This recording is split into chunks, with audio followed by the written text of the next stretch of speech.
Hello, Welcome back, everyone. आप सबका फिर से हम स्वागत करते हैं। Okay, uh, shall we begin class? हम लोग क्लास को प्रारंभ करें। How many of us are excited to learn about Moses, how he interceded for कितने Israel? कितने लोग उत्साहित थे मूसा ने जो मध्यस्थी किया इस्राएलियों के लिए, और आप उसको सीखना चाहते हैं? I, I can see all the hands lifted up, especially in the back. Huh? हम देखते हैं कि पीछे जो बैठे हैं उनको आप सब लोग बड़े उत्साहित है सीखने के लिए। कुछ पीछे जो बैठे हैं बड़े ज्यादा ही उत्साहित है वो। Okay, let's open our Bibles to Exodus chapter 32, verses 9 to 14. आइए हम अपनी बाइबल को खोलें, उसमें से निर्गमन की पुस्तक उसका 32 अध्याय 9 से 14 पद को हम देखने पाएंगे। So we'll just learn from there because there might not be time for us to read the verse. हाँ, हमें वचन को पढ़ने का समय नहीं है, लेकिन हम उसको कुछ जानकारियों को उसमें से हम प्राप्त करेंगे। So whenever the Israelites sinned against God, जब इस्राएल लोग ने परमेश्वर के विरुद्ध जब पाप किए, so God's anger was against them. और परमेश्वर का क्रोध उनके विरुद्ध में हो चुका। The Bible says his wrath was burning against them. और परमेश्वर का वो जो क्या बोलना चाहिए, क्रोध जो आग के समान उनके ऊपर भड़क गया। So the experience, we already saw about this, that the Israelites experienced God's goodness step by step. हम देखते हैं इस्राएल जो परमेश्वर के लोग, चुने हुए लोग इस्राएल लोग, हर कदम पर उन्होंने परमेश्वर की आशीष और आवश्यकताओं को अपने जीवन में पूरा होते हुए देखा। Miracle after miracle. चमत्कार ही चमत्कार उनके जीवन में। Yet we see that their heart was not committed towards God. लेकिन उनका हृदय परमेश्वर के लिए समर्पित नहीं था। So when God's anger burned against them, लेकिन परमेश्वर क्रोध उन पर भड़का। Moses pleads their cause to God. तो परमेश्वर से मूसा ने विनती किया, based on God's covenant and his mercy. परमेश्वर के उस प्रतिज्ञा और वचन के आधार पर। The Bible says the Lord relents from the harm which he said he would do. लेकिन परमेश्वर का वचन कहता है, परमेश्वर कहता है कि अगर कोई किसी प्रकार की तकलीफ है, समस्या है, परमेश्वर दयावंत होकर उसके उस कार्य को पूरा करता है। So we see the Lord is so eager to bless Moses. और परमेश्वर मूसा को आशीष को दिया उसके जीवन के अंदर। God is telling Moses, I will make you a mighty nation. और परमेश्वर ने मूसा से कहा कि मैं तुझे एक बड़ा देश या देश बनाऊंगा करके। But where is Moses focusing? लेकिन मूसा की दृष्टि कहां पर थी? He is looking at the people. वो लोगों को देख रहा था। The people you brought out of the land, Father. और वो कह रहे थे कि परमेश्वर आपने इन लोगों को इस देश में लेके आया करके। They are your people. ये आपके लोग हैं। Have compassion on them. आप उन पर दया कीजिए। See, the one thing that's so impressive about Moses' intercession is, और हम मूसा के मध्यस्थता में एक प्रभाव को देख सकते हैं। in spite of the significant blessing that God is giving him personally, और हम देखते हैं कि परमेश्वर उनको व्यक्तिगत तौर से जो आशीष को दिया, उस बात को समझते हुए, let me destroy all the people and I will make you a mighty nation. हाँ ठीक है, मैं इन लोगों को मैं नाश कर दूंगा, लेकिन मैं तुझे एक सामर्थ्य प्रभावशाली देश तेरे द्वारा बनाऊंगा। In spite of that, Moses chooses to intercede for the people and live for those people. लेकिन वहां पर देखते हैं वो परमेश्वर की ओर से उन लोगों के लिए मध्यस्थता करना था, लेकिन वो लोगों के लिए उसने जीवन व्यतीत किया। This truly is a mark of a leader. और हम देखते हैं कि वहां पर जो अगुवे थे, who follows Jesus. और यीशु मसीह के पीछे उन्होंने उसके पीछे चलने के लिए कदम उठाए। Christ died for us while we were sinners. जब हम पापी ही थे, मसीह यीशु हमारे लिए क्रूस पर मरा। He went to the cross because of you and I. मेरे और आपके लिए वो क्रूस पर गया। See, we see Moses interceding, standing in the gap for the sake of Israelites. और हम देखते हैं कि मूसा भी इस्राएलियों के लिए बिचौई बनकर खड़ा हुआ, उन्हें बचाने के लिए उनके लिए मुकदमा उसने लड़ा। We read here is the Lord is telling Moses, I have pardoned according to your word. और उसने कहा कि हाँ मैं उनके ऊपर दया और अनुग्रह तुम्हारे कारण में करना चाहता हूँ. See how deep is this? Like, we prayed to God according to His word. जब हम परमेश्वर के वचन के अनुसार हम जब प्रार्थना करते हैं, There is a time when God listens to us when we ऐसा- go and plead for someone. और ऐसा समय आता है जब परमेश्वर हमारी प्रार्थना को सुनकर जो उन व्यक्तियों के लिए प्रति उत्तर बनता है, That is a father's heart. वो है परमेश्वर का हृदय. So during the break, I was speaking to someone.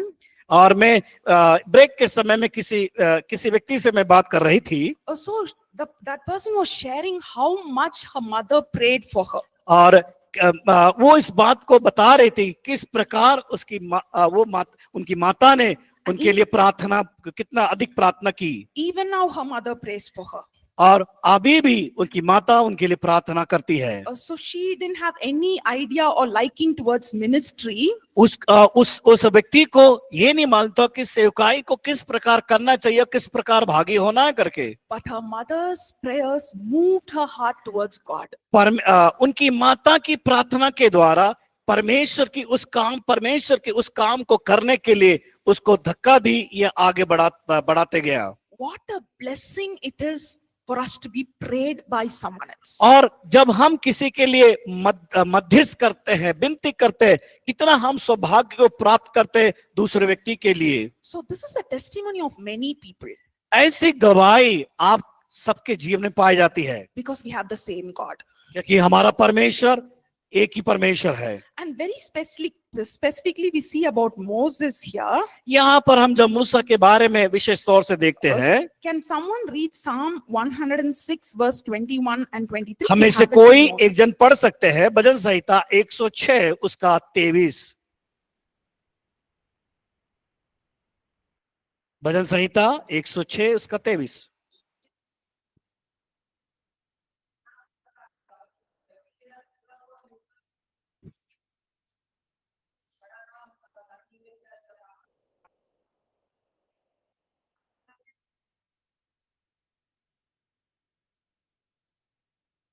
Anyone in English? 21 and 23.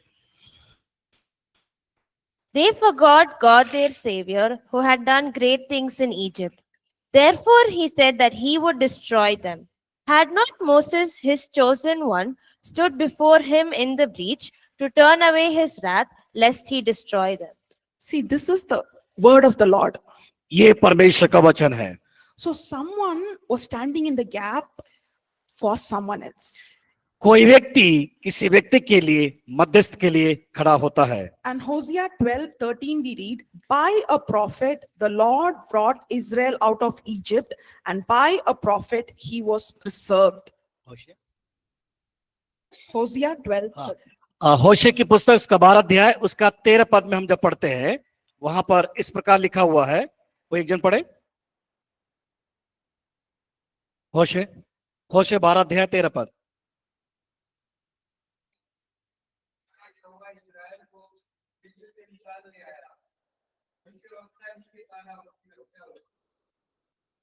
So we see that Moses is a prophet and he was listening to God. वहां पर देखते हैं कि मूसा जब मध्यस्थ कर रहा है परमेश्वर की ओर से, वो सुन भी रहा है. He heard from God and he reflected the heart of God. वो उसने परमेश्वर से सुना और परमेश्वर की हृदय की बातों को दूसरे तक उसने पहुंचाया.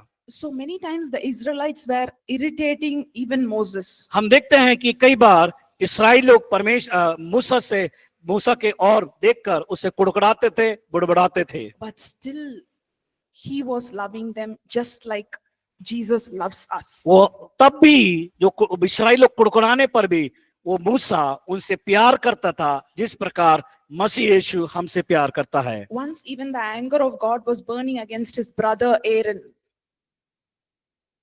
हम देखते हैं कि परमेश्वर का क्रोध एक बार हारून के ऊपर भड़का. Moses interceded for him. मूसा ने उसके लिए मध्यस्थ किया. The Lord turned away from his anger. परमेश्वर उस क्रोध, परमेश्वर के जब मध्यस्थ किया, परमेश्वर ने उसके ऊपर से क्रोध को जो भड़का हुआ था हटा दिया। Moses always reflected the heart of God. पर हमेशा मूसा परमेश्वर के हृदय को वो प्रकट करता था। And so similarly, we should always have a heart to intercede for one another.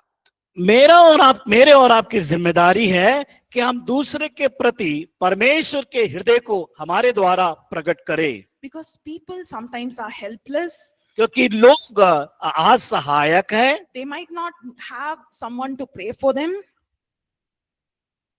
हाँ, उनके पास ऐसी योग्यता नहीं कि वो दूसरों के लिए प्रार्थना कर सके। But when we pray for them, we are releasing them to God's purposes. लेकिन जब हम प्रार्थना करते हैं, हम उनके लिए आशीषों के द्वार को, उनको आजादी के लिए हम खोल कर देते हैं। So can we read quickly Ezekiel chapter 22 verse 30? और हम एजेकियल की पुस्तक, हाँ, 22 उसका अध्याय, उसका 20 पद, 30 पद, 22 अध्याय 30 पद, एजेकियल की पुस्तक, एजेकियल की पुस्तक 22 अध्याय उसका 30 पद। कोई एक जन पढ़े?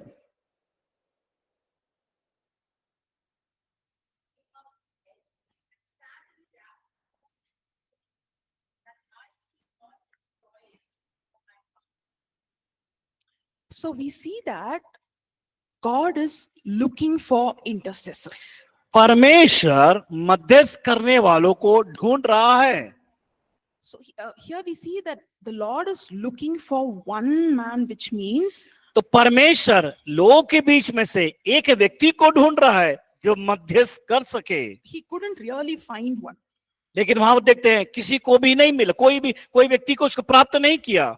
So when we pray and when we choose to intercede for others, जब हम दूसरों के लिए प्रार्थना के लिए चुने जाते हैं, especially those going astray, जो परमेश्वर से हटकर जीवन व्यतीत कर रहे हैं उनके लिए, so we are extending God's grace and mercy over their lives. हम उनके जीवन के लिए परमेश्वर के आशीष को उनके जीवन में लेके आ रहे हैं।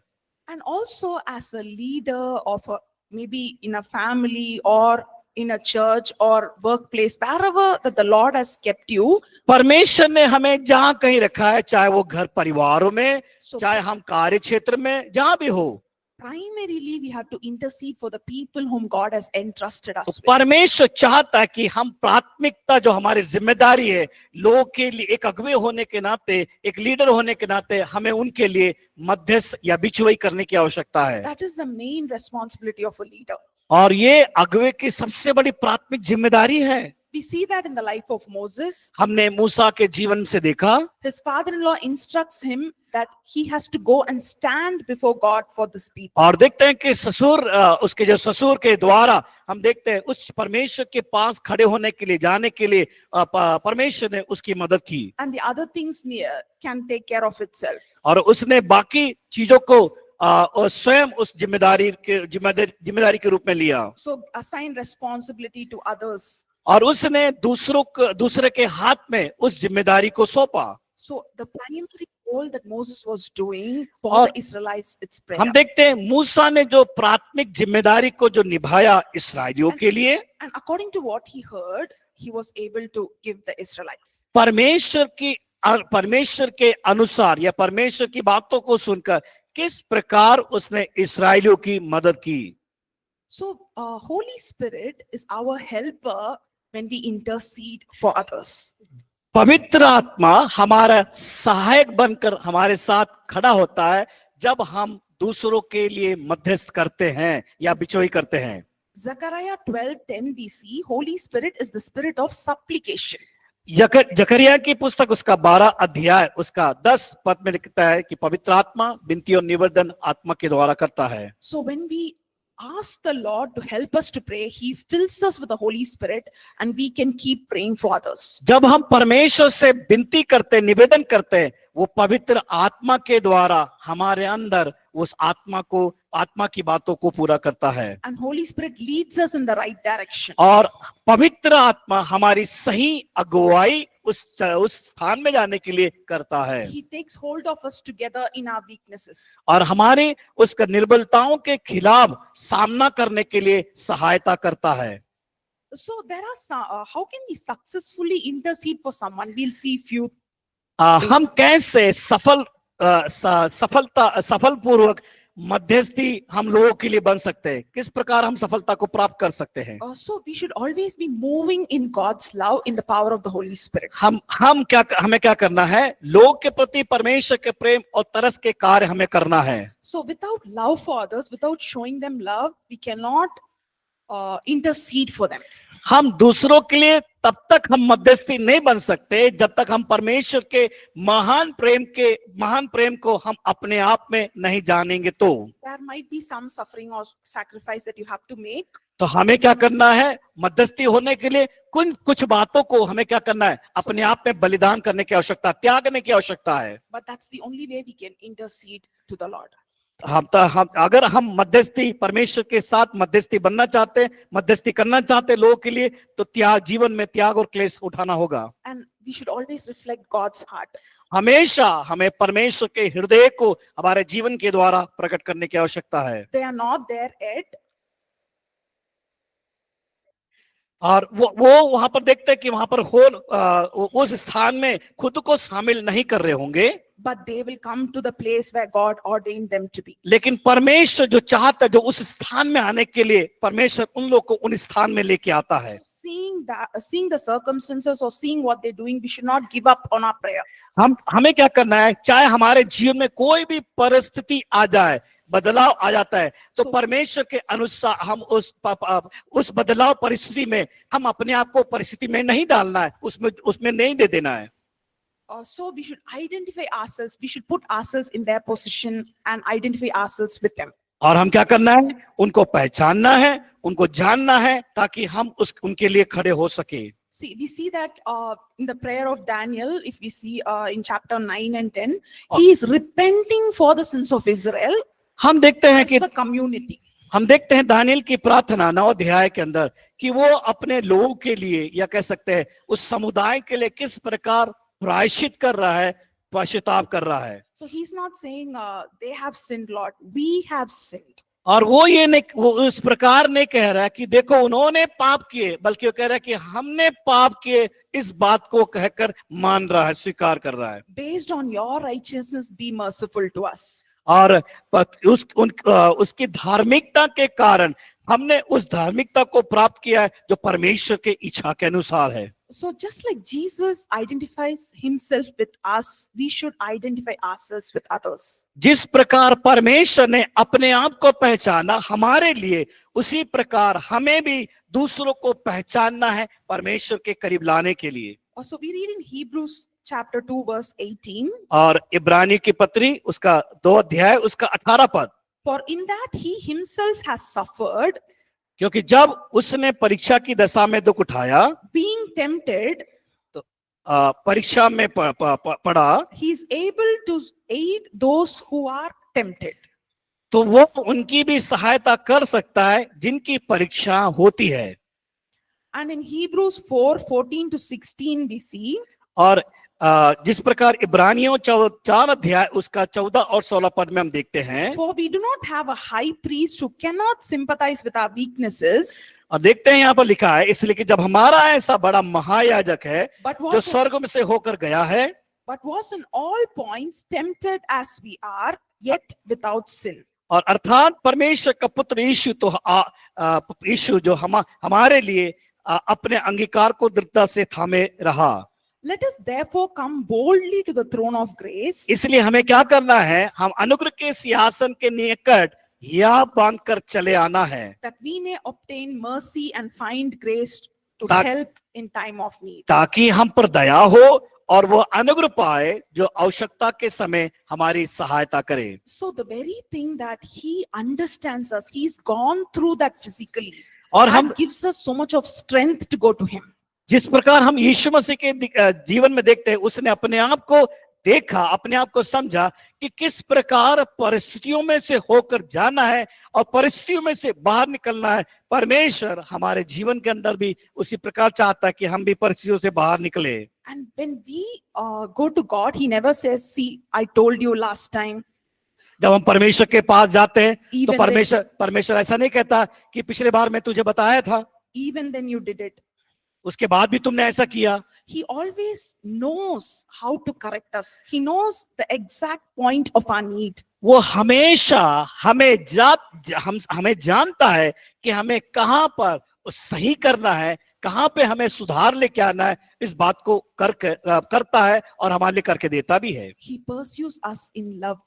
और वो हमें दृढ़ता पूर्वक हमसे वो प्रेम करता है। See, humanly, people might shout at us or they might be frustrated with us. But when God shows correction, even that correction is out of His love for us. लेकिन हम देखते हैं जब हम किसी व्यक्ति के सामने चिल्लाते या क्रोध करते हैं, लेकिन परमेश्वर का प्रेम हमारे अंदर जब आता है और परमेश्वर का प्रेम हमारे द्वारा उसके लिए प्रकट करता है या दिखाता है। So when we intercede for others, we can be confident that God will listen to us. एक बात याद रखना, जब हम दूसरों के लिए मध्यस्थ करते हैं या बिचौई करते हैं, इस बात का हमें अंदर याद होना चाहिए कि परमेश्वर ने मुझे उस काम के लिए नियुक्त किया है। He understands us वो हमें समझता है, and He knows us. वो हमें जानता भी है।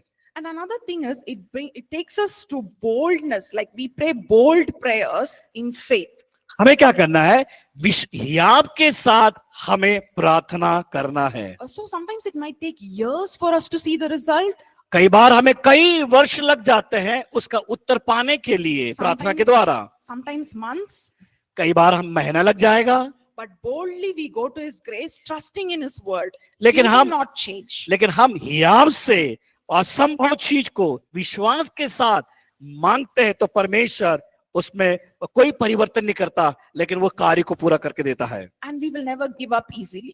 लेकिन हम आसानी से कमजोर चीजों में हम ना दे दे अपने आप को। We will be fervent in our prayers. हमारी प्रार्थना में दृढ़ता होना चाहिए, याब होना चाहिए। So we saw examples from the Bible. हम बाइबल में से कई उदाहरण को देख पाते हैं। So all these are written for us, और सब कुछ हमारे लिए लिखा गया है, urging us to pray for others. हम क्या करें? दूसरों के लिए प्रार्थना करें। So we should follow their example. हम क्या करना है? दूसरों के लिए एक नमूना बनना आवश्यक है। And we have this pattern in Jesus Himself. और जो यीशु मसीह ने तरीका अपनाया, वो तरीका हमारे जीवन में लाने की आवश्यकता है।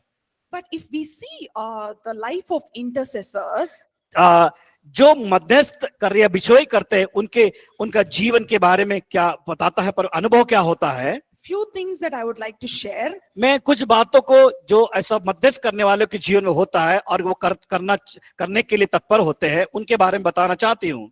Personal holiness, obedience and surrender is what marks the life of an intercessor. और देखते हैं कि जो व्यक्ति बिचौई करता है, मध्यस्थ करता है, उसका जीवन एक अच्छा या उसका चरित्र, उसका व्यवहार होना चाहिए। So when you are free, please read 1 Kings chapter 17 and 18. और पहला राजा की पुस्तक उसका 1 Kings chapter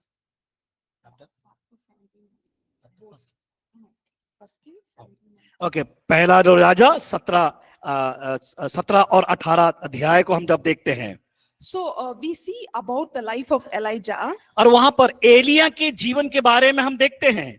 We see that first there was no rain for 3.5 years and then there was rain. और हम वहां पर इस बात को पाते हैं कि 3.5 वर्ष तक वहां पर बारिश नहीं हुई।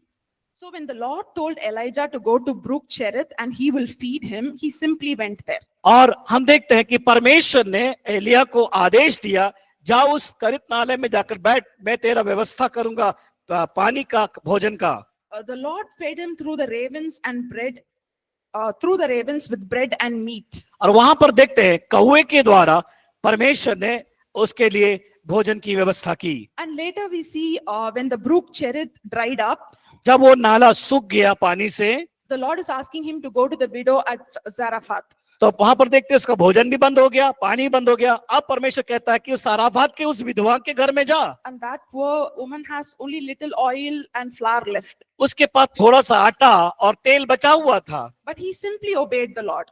लेकिन उस एलिया ने परमेश्वर की आवाज सुनकर उसकी बात को माना। Then we see another incident where the place where Elijah was staying, the son of that woman died. और हम एक और स्थान देख सकते हैं जहां पर ये एलिया घर उस विधवा के घर में गया, वहां पर उसका बेटा मर गया। Elijah prayed for that son and he was brought back to life. और एलिया ने जब प्रार्थना किया, वो मरा हुआ मृत बच्चा वो जीवन को उसने पा लिया। So the personal life of Elijah was always marked with obedience and surrender to God. और हम देखते हैं कि अब एलिया का जीवन हमेशा परमेश्वर के आज्ञा को मानने के लिए और समर्पण का जीवन उसका रहा। So I was just thinking like, why raven? If Elijah could have asked, why ravens, Lord, you can't send angels to minister to me. और हम देखते हैं कि एलिया इस प्रकार सोचा होगा या कहा होगा कि क्यों नहीं परमेश्वर के स्वर्गदूत आकर वहां सेवा करे करके। And that only 2 meals. If you read that, bread and meat morning and bread and meat in the evening. और हम वहां पर देखते हैं उसके लिए जो भोजन की व्यवस्था किया गया, सुबह उसका रोटी और उसका मांस का प्रबंध किया सुबह और शाम को। So I was just thinking that he never questioned. And then when the brook Cherith dried, the Lord sent him to a widow at Zarephath. कभी एलिया ने कभी भी प्रश्न नहीं किया जब तक वो करीत नाले में बैठा रहा, जब तक उसका पानी नहीं सूखा। और उसके बाद सूखने के बाद हम देखते हैं वहां पर वो सराफत के विधवा के घर में पहुंचा, उसने परमेश्वर की बात को माना, पालन किया। The miracle also happened to the widow of Zarephath because of Elijah's obedience. देखते हैं कि एलिया के आज्ञाकारिता होने कारण विधवा के जीवन के अंदर परिवर्तन या उसके परमेश्वर की अद्भुत काम को उस स्त्री ने अनुभव किया। So many times our personal life of obedience and surrender is also linked with other people's blessing and how they turn to God. हमारे जीवन के अंदर दूसरों के लिए अगर हम आज्ञाकारी बनते हैं, समर्पित करते हैं, हम उस व्यक्ति के लिए, उस परिवार के लिए आशीष का कारण बनते हैं। We see the life of Jesus, यीशु मसीह के जीवन को हम देखते हैं, surrendered life. उसने उसका समर्पित जीवन। We see about Abraham, he obeyed God. Abraham के जीवन में देखे, उसने आज्ञा को पालन, परमेश्वर की आज्ञा का पालन किया। He was even willing to sacrifice Isaac on the altar. और यहाँ तक कि उसने अपने बेटे का भी बलिदान के लिए भी तैयार हो गया। He was an intercessor. और वो मध्यस्थ बना। So similarly, we see that people who moved the heart of God lived a personal life of holiness and total surrender to God. देखते हैं कि लोगों ने अपने जीवन को पूरी तरह से परमेश्वर के लिए समर्पित किया, आज्ञाकारी बना। उसी प्रकार जिस प्रकार उन लोग का एक पवित्र जीवन जीने का चरित्र था, व्यवहार था, उसी प्रकार हम अपने जीवन के अंदर भी उन बातों को लाने की आवश्यकता है। We saw दानियल के जीवन में देखिए, so he chose to not do the things that displease God. और परमेश्वर ने उसको ऐसा कार्य करने नहीं दिया कि परमेश्वर के विरुद्ध होने वाली बातें। He determined in his mind वो उसने अपने मन में दृढ़ कर लिया that he will not touch the drink and the wine. मन में ये सोच लिया कि राजा के भोज में मैं शामिल नहीं होऊंगा, उसका भोज नहीं लूंगा। And we see that he served 4 kings. और देखते हैं कि उसने 4 राजाओं की सेवाओं को किया। He was an intercessor. और वो एक बिछुई करने वाला, मध्यस्थ करने वाला व्यक्ति बना। So what I would like to share is, if God has called each of us to be interceding for one another. मैं क्या करना चाहती हूँ आपसे कि आप मुझे और आपको परमेश्वर ने दूसरों के लिए एक बिछुई करने के लिए तैयार किया है, चुना है, ताकि हम उनके लिए आशीष का कारण बन सके। And we have the Holy Spirit to help us each time to intercede. We are not doing it alone. हम अकेले नहीं है, बल्कि पवित्र आत्मा हमारी सहायक के रूप में बिछुई करने के लिए, मध्यस्थ करने के लिए मदद करता है। So in order to do this ministry of intercession, जब हम मध्यस्थता की या बिछुई करने वाली सेवकाई को करते हैं, let us choose to live lives set apart for the Lord. और हमें क्या करना है, हमें अपने जीवन को अलग रखना है उस सेवा के लिए, उस काम के लिए। It has to come from within. ताकि हमारे अंदर वो हो सके। as you ask the Lord to lead you and Jab- desire for this, He will help you to intercede for one जब another. आप परमेश्वर से सहायता मांगते हैं और वो हमारी अगुवाई करता है उस कार्य को करने के लिए, So intercession by interceding for others, we not only it is a blessing for others as well as us. नहीं, एक बात इस बात को याद रखिए आप कि हम दूसरों के लिए मध्यस्थ या बिचौई के रूप में खड़े होते हैं, हम उनके लिए आशीष का कारण बनते हैं, बल्कि हमारे लिए भी वो आशीष का कारण होता है। Now we'll see about travailing, that is a deeper level of intercession. और हम देखेंगे 12वां अध्याय में कि जच्चा किसी पीड़ा का अनुभव को हमें करना है। So it is taking the help of the Holy Spirit and groaning in the Spirit.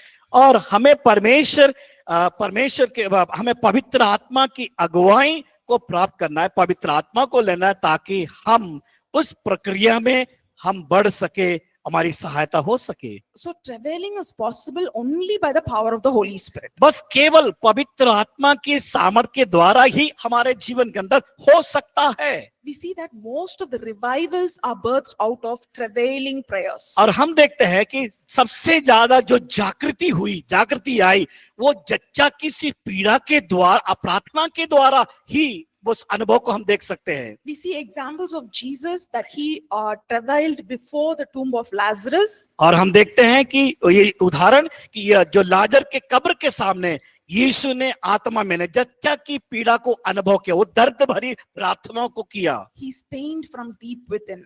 और हम देखते हैं वो दर्द भरी जच्चा की पीड़ा का अनुभव को हम देखते हैं यीशु मसीह के जीवन में। And we see another example, Jesus travailed in the at the Garden of Gethsemane. हम देखते हैं कि यीशु मसीह ने जो पीड़ा दर्द भरी प्रार्थना जो किया वो गत्समनी बाग में। We read in John chapter 12 verses 27 to 32. और यूहन्ना रचित सुसमाचार उसका 12 अध्याय 27 से 32 पद में हम इस प्रकार देखते हैं। Now my soul is troubled, and what shall I say? अब मेरा जी व्याकुल है, इसलिए अब मैं क्या करूं? Father, save me from this hour. पिता मुझे इस घड़ी से बचा। But for this purpose I came to this hour. नहीं, मैं इसी कारण इस घड़ी में पहुंचा हूं। Father, glorify your name. हे पिता, अपने नाम की महिमा कर। Then a voice came from heaven saying, तब आकाश से एक वाणी हुई, I have both glorified it and will glorify it again. मैंने उसकी महिमा की और फिर भी करूंगा। Therefore the people who stood by and heard it तब जो लोग खड़े हुए सुन रहे थे said that it had thundered. उन्होंने कहा कि बादल गरजा। Others said, दूसरों ने कहा an angel has spoken to him. कोई स्वर्गदूत उससे बोला। Jesus answered and said, यीशु ने कहा, the voice did not come because of me, but for your sake. ये शब्द मेरे लिए नहीं परंतु तुम्हारे लिए आया है। Now is the judgment of this world. अब इस संसार का न्याय होता है। Now the ruler of this world will be cast अब out. इस संसार का सरदार निकाल दिया जाएगा। And I, if I am lifted up from the earth, और मैं यदि पृथ्वी पर से ऊंचे स्थान पर चढ़ाया जाऊंगा will draw all peoples to myself. तो सबको अपने पास खींचूंगा। So we see that Jesus is agony. His agony is so much. He knew his hour has come. यहाँ पर यीशु मसीह इस बात को जान गया कि वो घड़ी आ गई जो दर्द भरी प्रार्थना करने के द्वारा। And he's so much travailing in prayer to fulfill the Father's will. और वो प्रार्थना में उस दर्द भरी प्रार्थना में इस अनुभव को कर रहा है, कह रहा है कि परमेश्वर की इच्छा को मैं पूरी करूंगा। So his agony here is when the time comes, all the sins of the world will be laid upon him. और जो जब वो पीड़ा का अनुभव कर रहा था कि तो लोगों के जीवन को परिवर्तन करने के, लोगों को उस बात का प्रमाण दिखाने के लिए He's determined to do the Father's will. उसने परमेश्वर की इच्छाओं को पूरा किया। So can I request someone to read Matthew 26 verses 36 to 47? मैं आपसे किसी से विनती करती हूँ, कोई भी एक जन मत्ती रचित सुसमाचार उसका 26 अध्याय 36 से 47 पद तक पढ़ेंगे।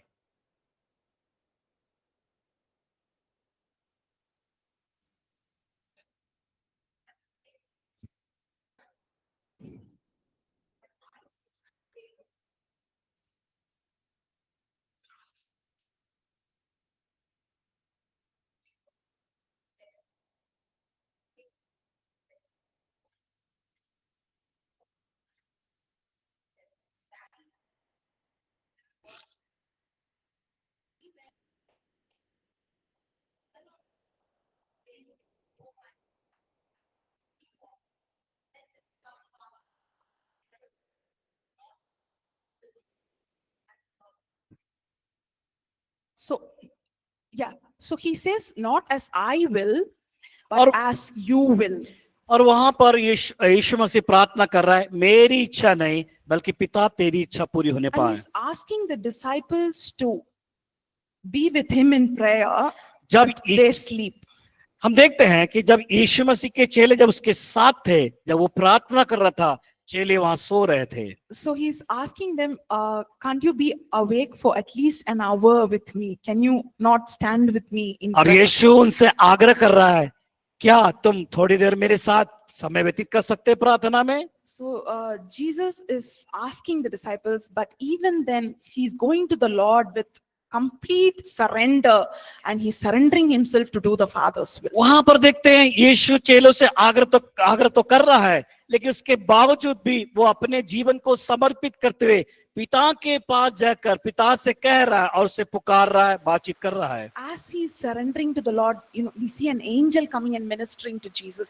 The और- angel is strengthening him. हम वहां पर देखते हैं कि जब हम प्रार्थना करते हैं तो वहां पर हम यीशु मसीह के साथ हम देख सकते हैं स्वर्गदूत आकर उस यीशु को बल दिया करते थे प्रार्थना में। So similarly, when we surrender ourselves to God and intercede for others, the Holy Spirit helps us to pray with confidence, and he groans from within us. जब हम भी दर्द भरी प्रार्थना करते हैं दूसरों के लिए मध्यस्थ बिचवई के रूप में, तो वहां पर पवित्र आत्मा हमको बल देता है, हमें शक्ति देता है और हमको उन्नति की ओर बढ़ाता है ताकि हम उनके लिए प्रार्थना कर सके। So what actually we are doing when we are travailing for others is we are birthing out God's purposes in their lives. जब हम देखते हैं दर्द भरी या पीड़ा भरी प्रार्थना करते हैं, उन व्यक्तियों के लिए हम क्या करते हैं? जन्म देते हैं। So naturally, how the childbirth happens कैसा एक बच्चा जन्म को लेता है? with pain. दर्द, वो माँ जो दर्द पीड़ा को सहती है, So that is the pain spiritually the intercessors carrying within themselves. उसी प्रकार हमें आत्मिकता में हमें दर्द भरी प्रार्थना करने से हम किस प्रकार अनुभव को प्राप्त करते हैं। So we actually take their place, we feel that burden और जब हम उस स्थान को ले, बोझ को हम अपने आप में ले by placing it upon ourselves. We feel so lost, और हम उस अनुभव करें कि लोग खो चुके हैं, but because of them, हम उनके लिए, and we present that to God. और हम उस दर्द को जो खो चुके उस दर्द को हम अपने आप में लें और परमेश्वर की उपस्थिति में उस पीड़ा को लेके आए। So through our prayers, the Holy Spirit is releasing His power. परमेश्वर क्या करता है? उस प्रार्थना के द्वारा, उस सामर्थ के द्वारा पवित्र आत्मा उनको छुटकारा देता है या आजादी को वो अनुभव करने पाते हैं over that person, उस व्यक्ति के जीवन में, over our family, उनके पारिवारिक जीवन में over the city, और शहर में church, and the nation. और कलीसिया और देश में हम छुटकारा को देखने पाते हैं। So when we pray to God for others, जब हम दूसरों के लिए प्रार्थना करते हैं परमेश्वर से, so we travail with God. We take up their place and plead for them before God. और हम क्या करें? परमेश्वर के सामने उस पीड़ा और दुख भरी अनुभव को लेकर उसके सामने आए, परमेश्वर से हम विनती करें। So we also have another example of Jacob wrestling with God for God's blessing. हम दूसरा एक उदाहरण देखते हैं कि परमेश्वर के साथ याकूब का मलयुद्ध। So we see that Jacob struggles or wrestles with God through the entire night. और देखते हैं पूरी रात वो परमेश्वर के साथ मलयुद्ध कर रहा है। He says, I will not let you go unless you bless me. जब तक मैं तुझे नहीं छोड़ूंगा जब तक मुझे आशीष ना दे। So he was wrestling with God for his purposes to be birthed out. और वहां पर देखते हैं कि उसकी जो इच्छा थी, जब तक वो दर्द भरा इच्छा था, पर जब तक उसने प्राप्त नहीं किया, प्रतिज्ञा को उसने स्मरण दिलाया। So personally, he was behind his spiritual inheritance, and he was so confidently, he wanted it with passion. He wrestled with God. उसके अंदर जिज्ञासा थी, जब तक मैं पा ना लूं तब तक मैं परमेश्वर को नहीं छोड़ूंगा। उसके अंदर वो बातों को उसने स्मरण दिलाया। So similarly, we see that even if we have that passion, that we the desire regarding purposes of God, we can just get whatever we want. Our purposes will be fulfilled because we go to God. हमारी इच्छा को, हमारी जो जिज्ञासा को, जो हम परमेश्वर की उपस्थिति में को प्राप्त करना चाहते हैं, हमारे अंदर वो जिज्ञासा, लालसा होना है। जब तक उसके कदमों में जाकर उससे मांग नहीं लेते, तब तक वो हमारे जीवन के अंदर पूरे So- करके नहीं देता है। Each of us have a purpose in life. हम प्रत्येक के जीवन में कोई ना कोई उद्देश्य पाया जाता है। So some of us may be in college, some of us may be working, कुछ लोग जाके काम करते हैं, नौकरी करते हैं, कुछ लोग कॉलेज में पढ़ाई करते हैं, some of us may be in ministry. कुछ लोग सेवकाई में जाना चाहते हैं। So whatever season of life that you are in, आपके जीवन में जो परमेश्वर की ओर से जो समय नियुक्त किया गया है, we are here for a purpose. हम प्रत्येक के जीवन में कोई ना कोई उद्देश्य है उसको पूरा करने के लिए। So only when we seek God and go after God, जब तक हम परमेश्वर से प्राप्त नहीं करते और उसके पास नहीं जाते, He can reveal His purposes for us. वो हमारे अंदर उसके उद्देश्यों का प्रकाशन हमारे अंदर डालता है। So Jacob clearly knew that nobody can bless him, only God can bless him. उसने, याकूब ने इस बात का अनुभव कर लिया है कि कोई भी मुझे आशीषित नहीं कर सकता, लेकिन केवल ही परमेश्वर ही मुझे आशीष दे सकता He है। was not behind a physical blessing. वो शारीरिक आशीष को पाने के लिए नहीं है, So it was a spiritual inheritance and he got his blessing. और वो आत्मिक तौर से आशीषित होना चाहता है, और उसने परमेश्वर की ओर से उस आत्मिक आशीष को पाया। So when we consistently ask God and seek Him, और हम जब हमारे जो दर्द भरे पीड़ा से जब हम परमेश्वर से मांगते हैं, उसके सम्मुख में प्रार्थना करते हैं, He will enable us to fulfill the purposes that we have. और वो परमेश्वर योग्य करता है हमारे लिए उसकी योजना को पूरा करने के लिए। So for this, we should have an earnest desire तो हमारे अंदर एक ईमानदारी से भरा हुआ एक जिज्ञासा होना चाहिए, and pursue God wholeheartedly. ताकि हम दृढ़ता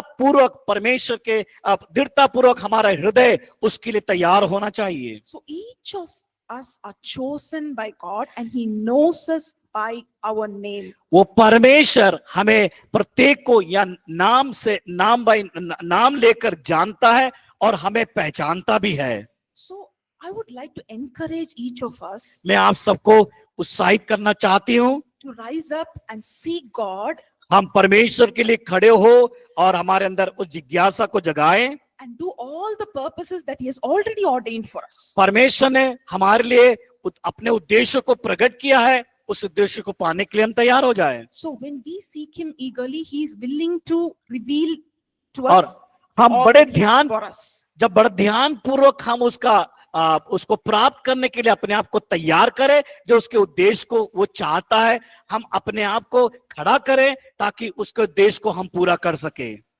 So we saw about intercession and then travailing in prayer, and also we saw about Jacob. हम देखते हैं कि जच्चा किसी पीड़ा का अनुभव है, दुख भरी प्रार्थना, और किस प्रकार हम उस अनुभव को पाकर प्रक्रिया को पूरा कर सकते प्रार्थना, मध्यस्थी प्रार्थना के द्वारा। और याकूब के जीवन में भी देखा किस प्रकार उसने परमेश्वर के साथ मल्लयुद्ध किया। So now we'll move to the next lesson. और हम अगले जो पड़ाव में जाएंगे, अगले विषय को देखेंगे। We see how the early church ministered to one another through prayer. देखते हैं किस प्रकार प्रारंभिक कलीसिया एक दूसरे को सेवा में प्रार्थना के द्वारा सहायक बनी और प्रार्थना के द्वारा सहायता की गई।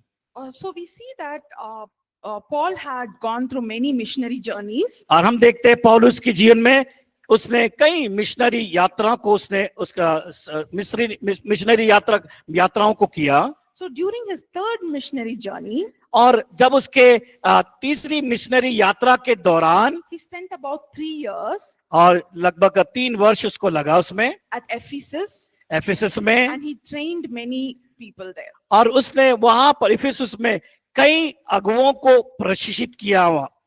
So we read about one person called Epaphras, और वहां पर एक जो व्यक्ति है एफ्रावस नाम का, and we see that Paul himself commends Epaphras' prayer life. और हम देखते हैं परमेश्वर ने पौलुस ने वो उसको प्रार्थना का एक सहकर्मी के रूप में उस व्यक्ति के साथ खड़ा हुआ।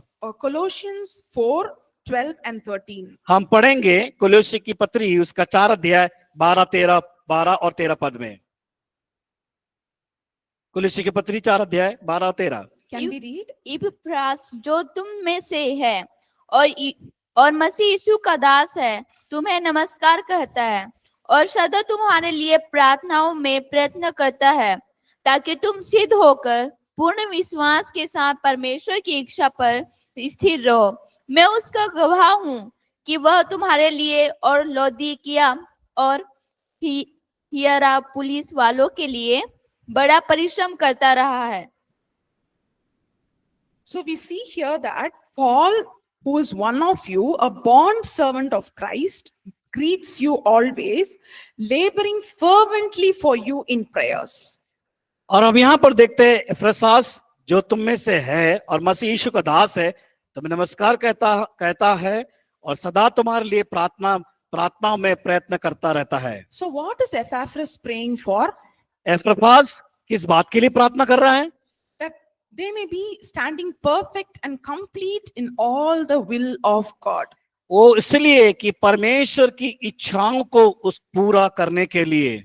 So when we pray for another person, जब कभी हम किसी व्यक्ति के लिए प्रार्थना करते हैं, we should also pray that they will be complete in the will of God. और इस प्रकार हमारी उस प्रार्थना में होना चाहिए कि वो पूर्ण रीति से परमेश्वर की इच्छाओं को, इस इच्छा के अनुसार चल सके और परमेश्वर की इच्छा को पूरी कर सके। So based on Epaphras' prayer life, Epaphras जो व्यक्ति था उसके प्रार्थना जीवन को हम देख सकते हैं। so we see that he was laboring fervent prayers. और वो परिश्रम कर रहा है प्रार्थना के द्वारा। He was a leader. वो एक अगुवा था, He was a prayer warrior, वो प्रार्थना योद्धा के रूप में था, and he was a missionary alongside Paul. और पौलुस के साथ एक मिशनरी यात्रा करने वाला व्यक्ति भी था। In fact, it says he was a fellow prisoner. और वहां देखते हैं कि उसका वो एक जो कैदी के रूप में उसका सहकर्मी था। But we see that the apostle Paul sees how fervently Epaphras prays. और वो देखते हैं कि पौलुस यहाँ पर किस प्रकार इपफ्रास के बारे में बड़े हिम्मत के साथ उसके बारे में बता रहा है कि वो किस प्रकार की प्रार्थना करने वाला योद्धा था। So what do we learn from Epaphras' life?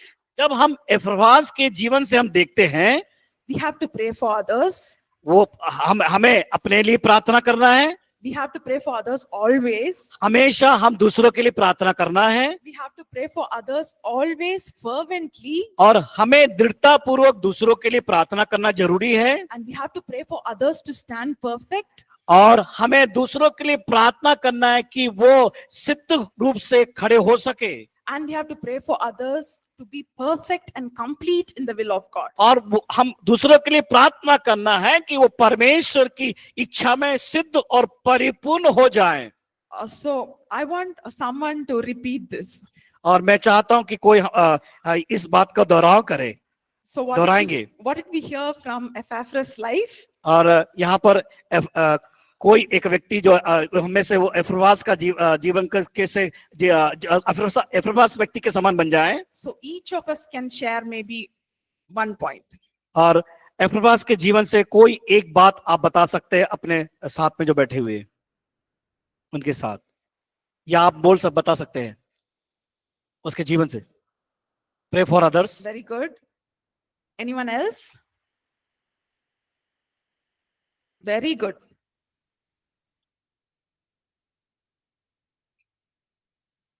I'm sorry, I didn't. Painful. Faithful. Thank you. वो विश्वास योग्य था। Anyone else? और कोई बता सकते हैं उसके जीवन के बारे में? What did Epaphras primarily pray for? उसने प्रार्थना में कौन सी प्राथमिकता दी इपफ्रास ने? I'm sorry. Perfect. Thank you. Perfect for the will of God. Yeah. So what will we pray for others? हमें दूसरों के लिए किस प्रकार प्रार्थना करना चाहिए? Quickly. जल्दी बताएं। Yes. Faithfully. Faithful. Yeah. And for others to stand in the complete will of God and be perfect. ताकि वो परमेश्वर की सिद्ध इच्छा और परिपूर्णता में बढ़ते जाए। So I want each of us to pray for one another for this. और मैं चाहती हूँ कि आप लोग से कि हम भी एक दूसरे के लिए हम प्रार्थना करें इस प्रकार। How should we pray? कैसे प्रार्थना करना है? Fervently, always, to stand in the will of God completely and be perfect. परमेश्वर की इच्छा में सिद्ध और परिपूर्ण होने के लिए। So will we decide to pray for one another? क्या हम इच्छा रखते हैं दूसरों के लिए प्रार्थना करने के लिए? Are you excited to pray for one another? क्या आप एक दूसरे के लिए प्रार्थना करने के लिए उत्साहित हैं? See, because when we pray for one another, we are blessed. अगर हम एक दूसरे के लिए प्रार्थना करेंगे हम भी आशीषित होंगे। Thank you. तैयार है आप लोग? कुछ लोग तैयार नहीं है, तैयार हैं आप लोग? हाँ, यस, Very good. बहुत अच्छा। Thank you. ब्रेक के लिए जा सकते हैं। After break.